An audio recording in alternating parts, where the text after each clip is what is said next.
Hello, and welcome everyone to this enlightening discussion on energy sustainability and the human equation.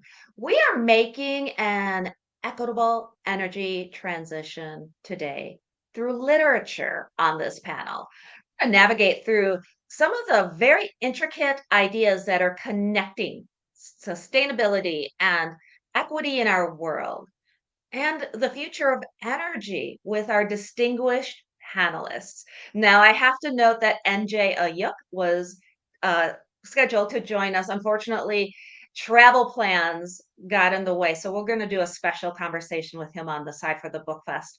Korynn Newville and E.A. Smeraldo are with us. Now, everybody here is bringing a very unique lens to our conversation. We're going to explore how literature can illuminate the path to an equitable energy transition and sustainability in our world. Okay, first of all, welcome, guys.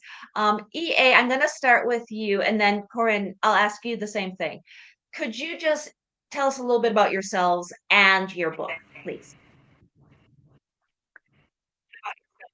And EA, I'll start with you. Great. My name is E.A. Smeraldo. Okay, thanks. My name is E.A. Smeraldo, and my novel is called The Silent Count, located behind Desiree's shoulder. And my novel is a climate change thriller, and it's about a young woman who is a nuclear engineer who has a very daring idea to combat climate change. But of course, it's a thriller, so all hell has to break loose at some point in the story. So just be ready for it if you decide to pick it up, which I hope you do. I myself, I'm a nuclear engineer. I grew up in the Washington, D.C. area, still live in this area. Had a career in federal government. I'm a consultant now as an engineer. And I am also a musician. So I had a career as a, as a punk rock lead guitarist in my band. I'm a singer and I'm a songwriter. Many of the songs I've written are laced through the silent count because one of the characters is a punk rock musician. So there's a lot going on in the story that I think could appeal to a lot of folks. I love it. I love it. And I love the fact too that yeah, you and Korynn both have this very artistic bent on everything too. So Korynn, please introduce yourself. Tell us about your book, which is also there on the shelf behind me, and tell us more about yourself, please. Hi, yeah, thanks, Desiree. My name's Korynn Newville. I live in Driggs, Idaho, and I'm an architectural designer and artist. Um, my book is about calcium, and it's from the perspective of calcium. And calcium tells us a story of how architecture, humans, and the earth are all connected. And calcium is telling us the story because they're trying to show us that climate change is happening, and there's a new way or a different way to look at a variety of things.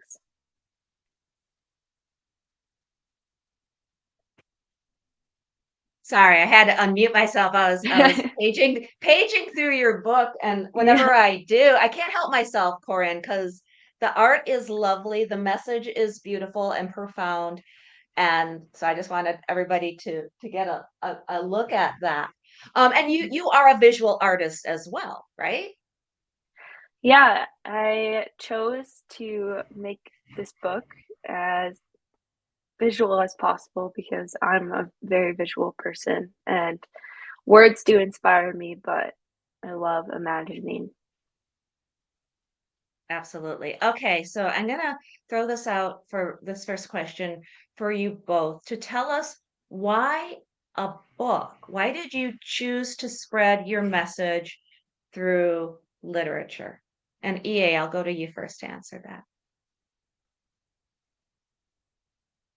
I had an idea in my head starting a long time ago because as an undergraduate in my nuclear engineering classes, the very first page of my Introduction to Nuclear Engineering book said, or textbook said, it said literally, you can use nuclear weapons for peaceful purposes, including things like building harbors inexpensively, extracting oil from shale, or eliminating certain mountain ranges to create more favorable weather patterns.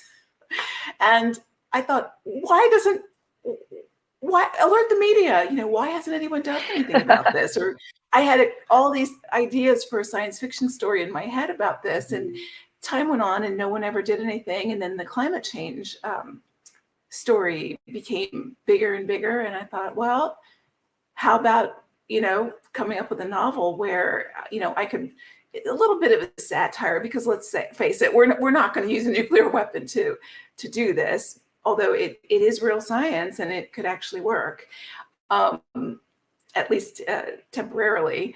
But anyway, I thought, well, how about marrying these two concepts of climate change and eliminating certain mountain range and creating a favorable weather patterns and using it to illuminate the climate change story, and also the story of a young woman and how she wants to make something of herself, and all the pitfalls that can happen when ideas get into the wrong hands. Yeah, and Korynn, I'll flip over to you too, because your book isn't fiction, but you're addressing a lot of the same things. Can you talk about your desire to bring your book to fruition the way you have? Um, that is quite the story, though. The beginning of your textbook. That's pretty wild. Um, yeah, so mine started as an architectural thesis, and it started as just 5 drawings that I made almost 4 years ago. And after grad school, that's when I decided to turn it into a book. And I knew when I was making the thesis that I wanted to carry it out further. And I did go back and forth between like animation or book, but what I love about books is that you get to hold it. You get to pass it along. It stays with you. Where animation, I feel, gets lost. People view things so quickly these days that you might forget about it, or it might not give you enough time to think about what the message is. And the whole series of images and how I got to my aesthetics is a very long path. And I took many painting classes and fiber classes and my architectural drawing and things on the side just to figure out what my aesthetic was. And I had it in my head for so long, but it took forever, it felt like, to actually get it out on paper. And I'm curious too, the role of literature. Throughout time, literature has played a very specific role in shaping public opinion. You think of some of the great philosophers and their theses and thinkers throughout the ages, it can actually shape public opinion and influence policy on sustainability and energy. How do you see the role of literature today in doing that? Do you feel it's the same as it was throughout time? Do you think it's changing, evolving? Thoughts on that? EA, I'll go to you first. Well, I will point out that H.G. Wells wrote a novel called The World Set Free, which literally, I believe, and I think historical record shows it. H.G. Wells was a contemporary of Leo Szilard, who's considered the father of the nuclear chain reaction. And in The World Set Free, they use uranium to create bombs and set off these self-sustaining reactions. They use it as a weapon. And Leo Szilard was fascinated by this, and apparently that inspired him in a lot of ways to move in the direction of nuclear chain reaction physics. So literature, especially, I think, a lot of scientists read science fiction. A lot of a lot of thinkers read science fiction, a lot of, and not just science fiction, but literature in general. I think literature can inspire people, maybe not to the extent as in the past. I think there's, nonfiction books, I think maybe have a larger role these days, I think, in shaping public opinion. But the right book can I think literally move mountains, as well. Let's hope it doesn't move the mountain with a nuclear weapon like in my book, but Yeah, exactly. Be careful what you wish for there, EA. But it is so true. With science fiction, as science fiction has evolved, think of the very first science fiction novel, Frankenstein, right? Mary Shelley. Let's give credit where credit's due. She was the first science fiction author. And she was imagining that big what if. And it's very much akin to what you're doing in The Silent Count. And Korynn, your book isn't necessarily science fiction. Your book is beautiful. It's a work of art in and of itself. What are your thoughts on literature in the way it can shape public opinion, discourse, influence policy, etc.? I think it's so important for fiction books because it shows us, or it can let us imagine new possibilities. And without fiction, you don't get to create new things, because if you just look at what's in front of you and what's available and only use that, then you're not gonna ever create something new. And I think that's the most important thing about fiction for me is, and nonfiction too, is that the nonfiction books put in factual information, but fiction books show you how far you can push limits. And when you combine them, that's when you're able to invent something new.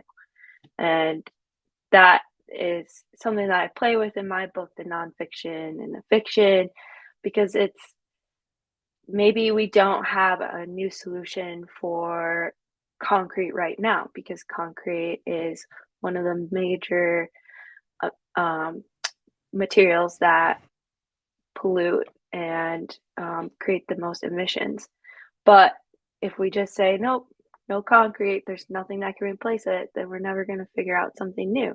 But now we have people trying to make concrete with mushrooms and self-fixing concrete. And if you didn't think what couldn't be done could be done, then we'll never figure out something new. I love that. I so want to live in a house that's got walls made out of mushroom concrete. I love that. I love that.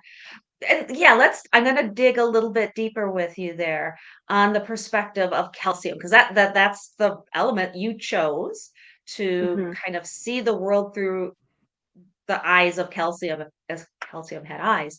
Can you give us a little bit more of that future perspective on architecture and how you see the relationship between architectural evolution and sustainability?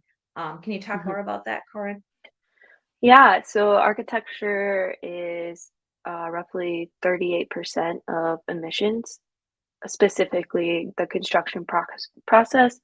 So the making of materials, the disposal of buildings, it creates a lot of garbage and fossil fuels.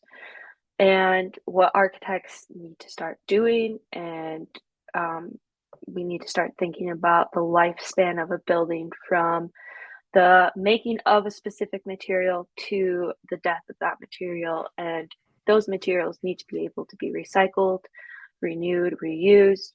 And those buildings, our buildings may not last as long as they do now, but it's more important for those materials to get recycled than it is to last forever. And that's the mortality that we've been using as architects. Is like, if you build a building that's beautiful and it lasts long, then that's the most sustainable thing you can do. And I now argue that and say it's not, that it's the minimum. Buildings can be beautiful, but they also need to be able to be recycled.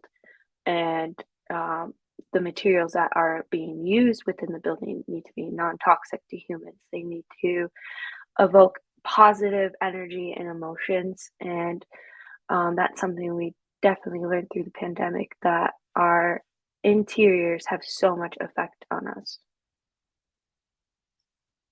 Yeah, that's very true. Everything from, folks not necessarily getting enough sunlight and vitamin D to Mhm. living in an environment too. If you're cutting yourself off, the air that you breathe, we no longer have things like lead paint in our walls, but there are Mhm. so many things. Even sometimes, I don't know about you guys, I'll order a new pillow, right? You take it out of the wrapper and it smells like formaldehyde. It's like you gotta air it out. You Mhm. just think of yourself surrounded by those things and how important it is for our health and well-being as well. Yeah, definitely. And that's what calcium is showing us, is calcium is not a knight in shining armor. Calcium is used in concrete, in drywall, and all of calcium is extracted from the earth, which is also what we want to start leaning away from, is taking these materials. Yeah.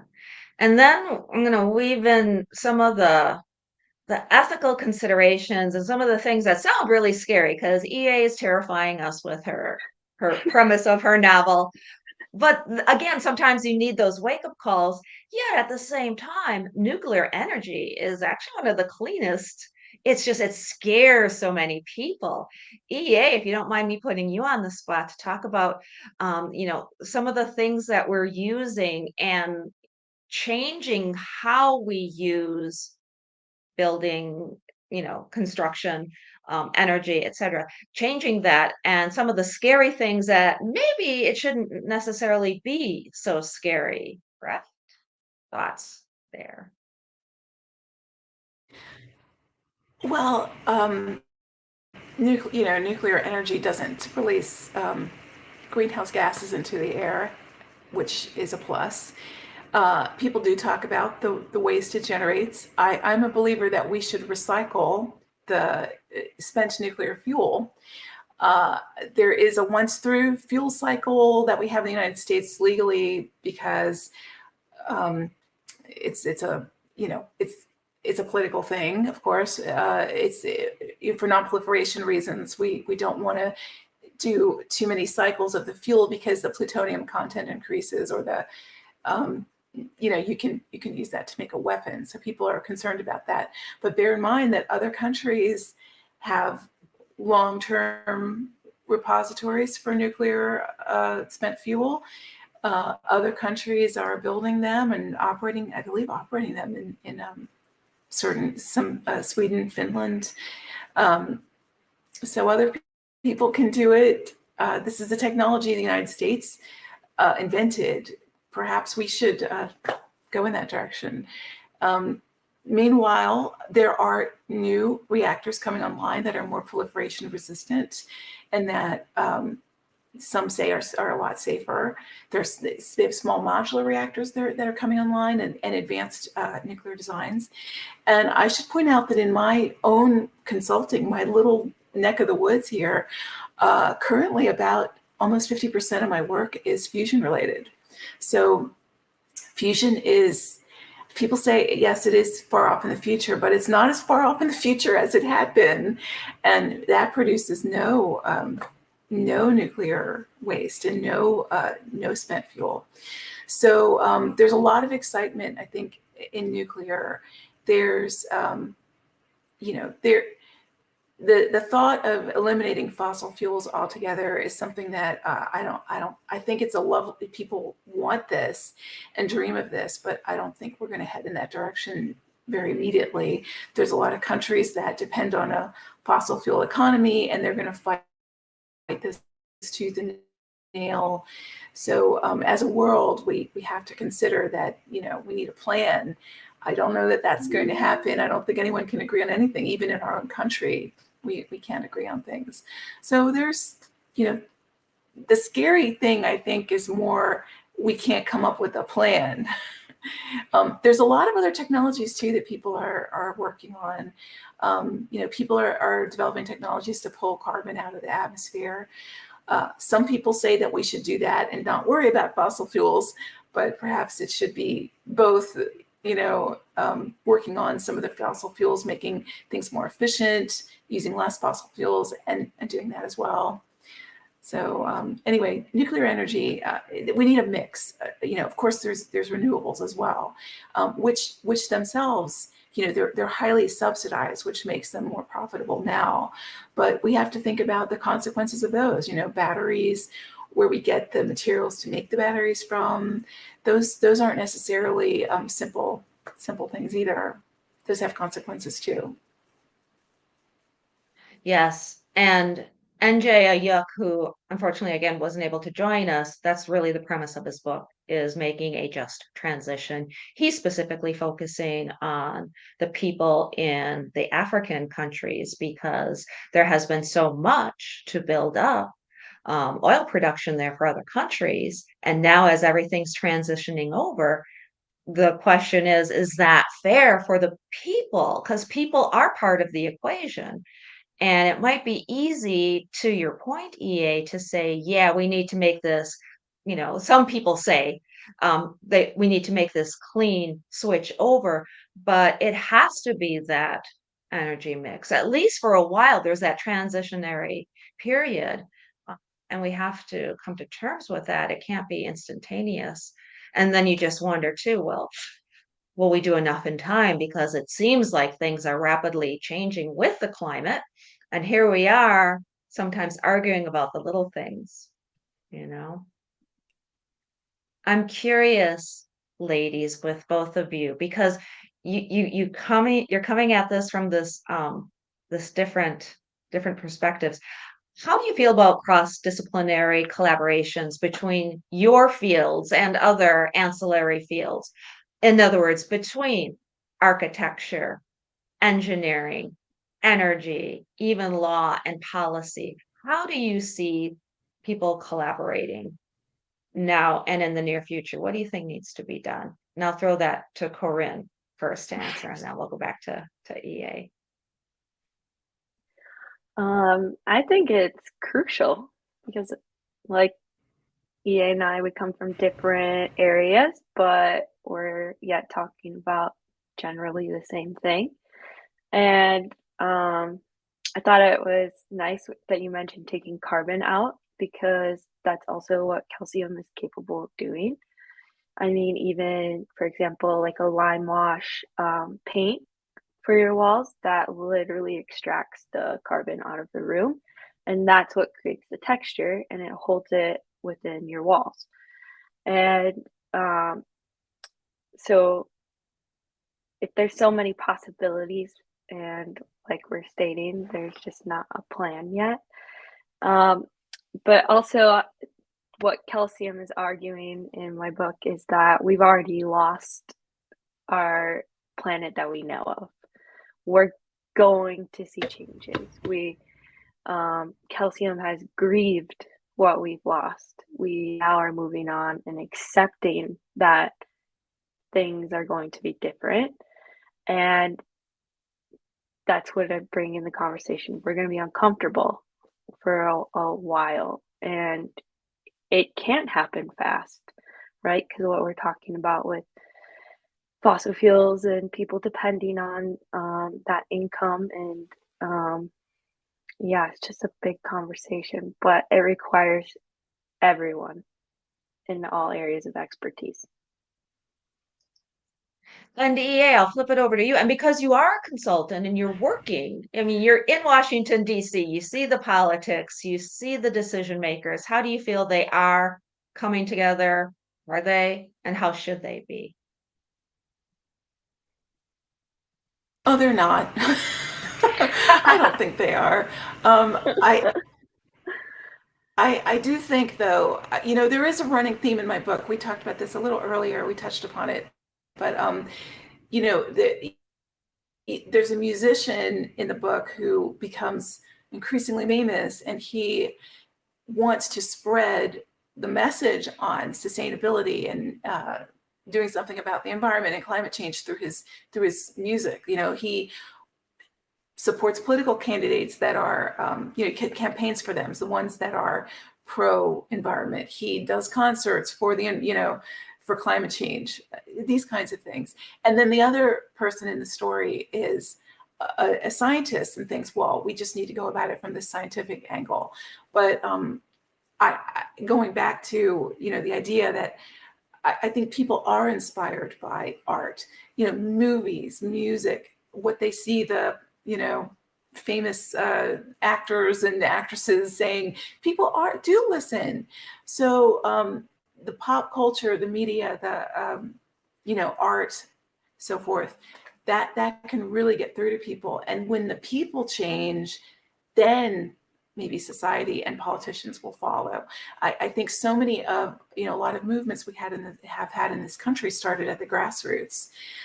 It started with what the people wanted. Things that start with what the politicians think that we want don't always, that doesn't always filter down. Some people fight it. So I like to think that maybe, these young people coming along, I'm so impressed with them. I think they get it. People say all these things about Gen Z, but I just see a bunch of really passionate kids who just aren't going to take this lying down. So I'm hoping that the generations coming up too will light a fire under these folks in government, and maybe some of these. Well, we won't name any names, but people need to listen and need to listen to younger people, and maybe younger people can be groomed to become to get into political office and make changes. I do think it's very exciting. You've touched on, fusion and other forms of upcoming energy that could just absolutely be game changers. And when we think about future generations, and just imagining, I'll ask you, this is just kind of off the cuff since we're here, but you always think about how future generations are going to look back, generations at this point in history. What thing? They're going to think of some of the politicians and the leaders. Again, we won't name names. We don't want to be demonetized on YouTube or anything to that nature. But EA, Korynn, I'll ask you to imagine in the future, a couple of generations, 100 years from now, they look back. I think they're going to think about us, the politicians, the leaders, the mess they got the world into. I'll start with you on that one, EA. A lot of it depends on how things end up playing out, of course. There might be something completely that we haven't even thought of that is a game changer. Just like today, everybody has a smartphone. 20 years ago, we didn't have that. I would never imagine that I'd be walking around, with my head in my phone all day. So I think that, who knows? They might. I know that I marvel at the people of the past and what they were able to do, and I also understand that, for example, with nuclear weapons, that and the Oppenheimer film came out over the summer and really, I think, presented a very balanced view of Oppenheimer. He was not a monster that I think some people of his time made him out to be. He was really tortured over the decision. There were so many conflicts that he had within himself, leading him to leave his post at Los Alamos National Laboratory. He didn't want blood on his hands. He had blood on his hands, he felt. So I think people of today kind of view him with a more sympathetic viewpoint, because it was going to happen. The nuclear weapons, they were probably going to happen, and they just needed to happen in a responsible way. And maybe people will have that sort of balanced viewpoint in the future of the people of today. But that's if the people of the future don't think about it too long. Because if they start really looking at certain people and how they have been just so married to ideas of, I got to make this money, I can't, I'm just going to, this is the hill I'm going to die on, that this is not real. This climate change is not real. I think those folks might get their just desserts. I'm not sure. We hope so, because that's how all good stories end, right? The villain gets their just desserts. And I appreciate you bringing up Oppenheimer. That's a great thing. And you're right. There could be stuff that happens we don't even know about. I'm optimistic actually on what artificial intelligence might be bringing to the table, because its intelligence can factor in so many other things and come up with plans that apparently our little human minds can't do. So maybe it'll help us, maybe it'll enslave us, maybe it'll do both. I'm not sure, but it's almost like we're at this tipping point, right, ladies? There's so much happening, and stuff is going to continue to happen. And it's either exciting or terrifying or both. Korynn, I'll bounce over to you. What do you think the people in the future are going to be thinking? What are they going to think when they're living inside their mushroom walled houses that you built for them? Uh, I hope so. um, I when you presented the question, I just immediately thought back 100 years ago from today. So I feel like we'll be kind of thinking the same along the same lines of like, oh my gosh, what did they get us into? And how far we've come from 100 years ago. It'll just be a different variation, and we see history repeat itself. So, and I also think right now, because there's so much going on, like you're saying, there's AI, there's going green and sustainable and recycling, and there's all these uh, things happening, but it's really anyone's game, which I think is exciting. Like, there's nothing that has stuck, which is also unfortunate, but at the same time, there's so much room for possibility. And in 100 years, we're going to see what actually came through. And that's really exciting to think about. And I hope that people look back and see the more positivity of the people that are trying versus all the bad things that are happening. And hopefully it all works out, right? Well, and I would like to think that speaking now, right now at this moment, I'm speaking to the future, because that's what, you know, we record these, we curate the content for all the book fests. So speaking to the folks 100 years in the future, I just want you to know that Korynn and EA were the good ones. They helped you. They were on your side. Um, Yes. let's flip back over, because you both are creative and artists. We've got music, we've got visual arts and video art. Can you talk a little bit, and Korynn, I'll stick with you on this one, then we'll go over to you, EA, more about your other forms of expression. Can you tell us about your visual art and some of the videos and the productions that you've created, Korynn? Yeah, right now I'm having fun with fiber. Actually, behind me is I'm trying to learn how to make rugs. So that's a new adventure just for fun. But I love digital and analog. I think I will, as of right now, that's where I see myself staying in. And that's what I love about my book with calcium, is that there's real photographs, but then I also take it into a digital version and manipulate it how I see it should be. And I think that's where we're gonna always be, in this middle of digital and what's physically in front of you. And those lines I feel like are merged, right? We don't have our real world without our digital world anymore. And our digital world is becoming more and more in depth. And I just love playing with those things. And um, I love drawing. And I think that's it. That's a lot of things, though. That is a lot of things. And you're right, it is just fascinating how the digital world is consuming us in so many ways. It's exciting to think. Yeah, you kind of look at the metaverse, which doesn't seem like it Mm, took off over there the way maybe Facebook and the Meta team thought it would. But I still feel that we're heading towards something more like that. And again, the mhm. integrations between AI and art and being able to create in a digital way is just a whole new exciting thing, you Yeah, know? Yeah, and I see Metaverse still growing.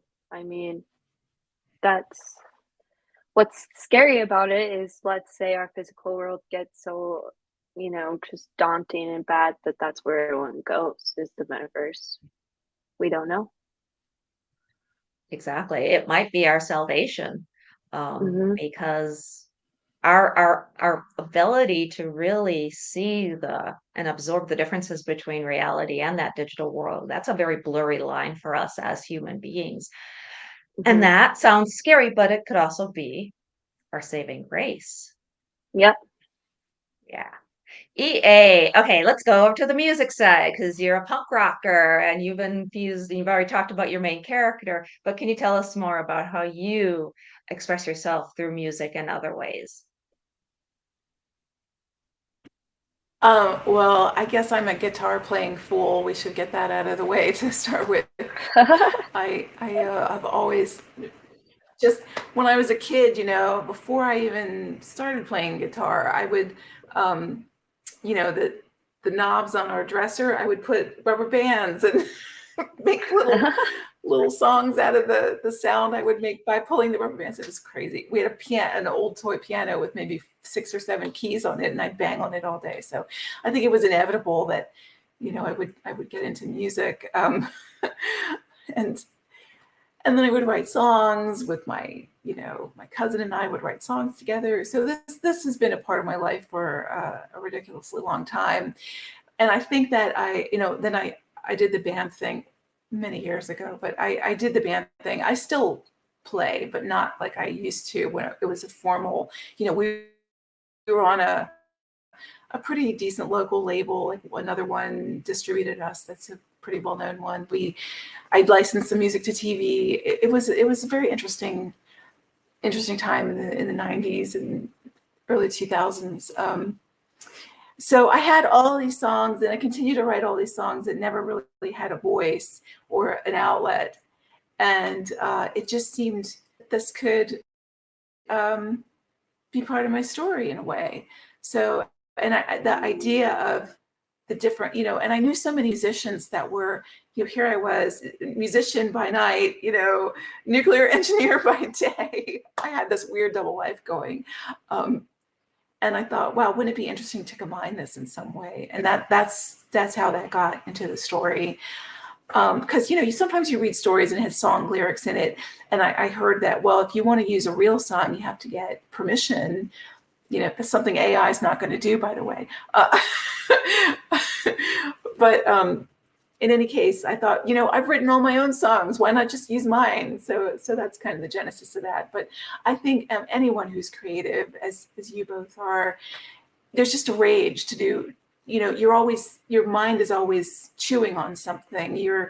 Now if I'm not playing guitar, or working, which I work all day long, but I bet that would make a cool recipe, or I bet I could do this and make my uh, boring, well, not this room, but another room look a little more exciting.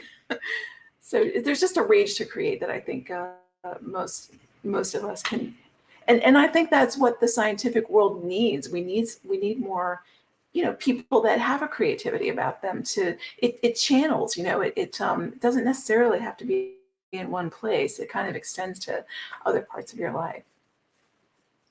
I'm going to ask you guys a closing question here, and then I'll give you an opportunity to give your, final thoughts and let us know what we might expect from both of you in the future.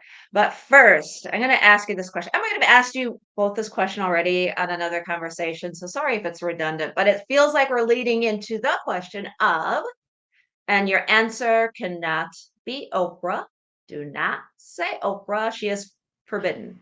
As well, any controversial political figures, because we don't want to name people like Voldemort here for these purposes. But I'll start with you, EA. If you could hand your book to anybody in the world right now who's alive, who is, maybe they're an entertainer, politician, a leader, somebody where if they read your book, it might have that impact that you so desire. Who, EA, would you hand a copy of The Silent Count to? Wow. There's certainly a number of people that might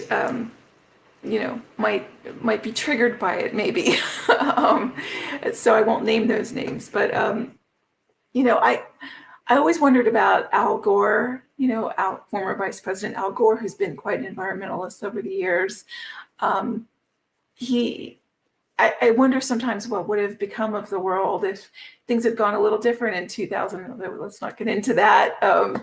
But he is someone who's spoken a lot about climate change, and a lot of what he has said has really panned out, and he's inspired a lot of people. So I always thought that maybe he might be interested in reading The Silent Count. That's a great answer. And you're right. I'm old enough to remember back then. And that was a moment in time, right? There was a shift. There was a split right there in the timeline. And unfortunately, we're on the one that kind of went a little bit sideways. Um, Little reference there too to Man in the High Castle by Philip K. Dick. You just never know points in time that splinter off. Um, but Corinne, okay, same question to you. Who would you hand your book to? Mm, I think I say the same person every time, but it's still Donna Haraway. Um, I just love what she represents, and that's who inspired me the most to write this book. And it would just be an honor to sit down with her. Fabulous. Yeah, I realized as I started, that's one of those questions I like to ask. And I realized, oh, I already asked these ladies each that question. But those were different interviews, different panels, different conversations. So now we got it here for this perspective. All right, let's do some final thoughts and let us know what you might have coming up in the future. If there's new books to look forward to or new projects you're working on. EA, I'll start with you. Thoughts on the future?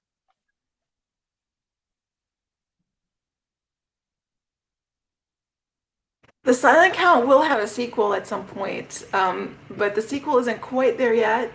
I'm still getting it together. It takes a while for a story to really gel. But Dara will be back. Dara Bolden, my main character, to continue to save the world. That's not really a spoiler, but just know that a sequel's in the works. So there's that, and I might throw some of my songs on the internet if you want a soundtrack to go along with your read of The Silent Count.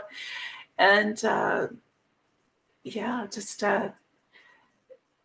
always looking around for new ideas. So if anyone wants to send me their impressions, easmeraldo.com is where you find me. I love it. Yeah, and you did an interview a while back. I was rocking out because the host used some of your music as like the intro, the music going intro and outro of the interview was awesome. Corinne, same question. It's for the future. What do you got going on? Right now, I'd call it my cocoon phase. I am exploring material and different ways of expressing my ideas, a lot of material play, and I am just researching right now of, what's that next element going to be? What story needs to be told, and how are we going to visualize it? Excellent. EA Smeraldo and Korynn Newville, thank you both for joining us. And folks can check out their speaker pages here on the BookFest website. Please check out their books. They are all listed on the BookFest website too. And again, go to their websites, follow them on social media, and check out their books. EA, and thank you so much for being with us today on the BookFest adventure.